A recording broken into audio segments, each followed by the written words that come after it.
Alessandro Faccioli, impresa Pesca Coldiretti Veneto. Ecco, il ruolo della vostra associazione all'interno di questo grande comparto importante per tutto quello che è l'economia del nostro paese. Il nostro ruolo è quello di servire le esigenze dei nostri soci. I nostri soci sono in forte espansione, abbiamo circa 520 imprese articolate su tutta la costa veneta, in reti di imprese, in consorzi, in cooperative, in società agricole e società anche diverse. Gli addetti che ruotano attorno alle nostre imprese sono circa 850.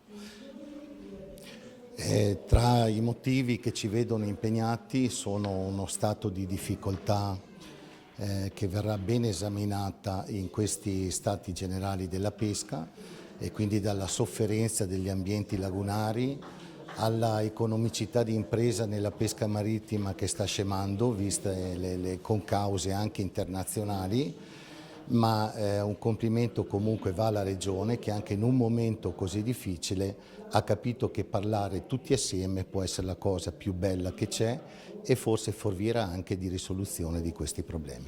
Due documenti come la Carta Ittica e il Libro Bianco della Pesca possono essere, anzi sono sicuramente due punti su cui ragionare tutti insieme. Sicuramente la Carta Ittica è il nostro piano regolatore per la gestione delle attività economiche in laguna. Le lagune sono ambienti irripetibili che abbiamo noi in Veneto e qualche altra regione d'Italia.